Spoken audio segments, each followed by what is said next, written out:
আসসালামু আলাইকুম রহমতুল্লাহ। আজকের এই ভিডিওটা সবাই শেয়ার করে সবাইকে দেখার সুযোগ করে দিবেন।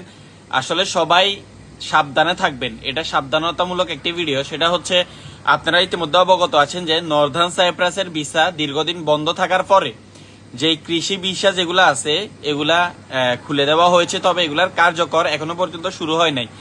ইতিমধ্যে আমরা দেখতেছি যে ফেসবুকে এবং বিভিন্ন সোশ্যাল মিডিয়াতে অনেকে পোস্ট দিয়ে নর্দার্ন সাইপ্রাসের ভিসা খোলা হয়েছে, রাজমিস্ত্রি, তারপর যায় রং মিস্ত্রি, বিভিন্ন টাইলস মিস্ত্রি, এইভাবে পোস্ট দিয়ে যে ভিসা আছে পাসপোর্ট জমা নিচ্ছে।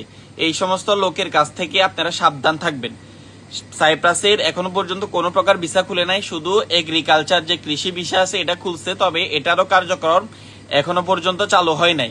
যদি চালু হয় অবশ্যই আপনারা কৃষি ভিসাটাতে শুধু আসতে পারবেন। বাকি যে সমস্ত ভিসাগুলো রয়েছে, অর্থাৎ হোটেল বলেন, মার্কেট বলেন, আরো যে সমস্ত কাজ আছে, এই সমস্ত ভিসাগুলো এখনো পর্যন্ত বন্ধ আছে। আপনারা ফেসবুকে এই ধরনের পোস্ট দেখে কাউকে পাসপোর্ট অথবা টাকা জমা দিবেন না। পরে আপনারা আমাদেরকে কল দিয়ে আমাদের সাথে অনেকে যোগাযোগ করেন যে পাসপোর্ট জমা দিয়ে 1 বছর 2 বছর বসে আছি, এখন আমরা কি করব, পরামর্শ চান।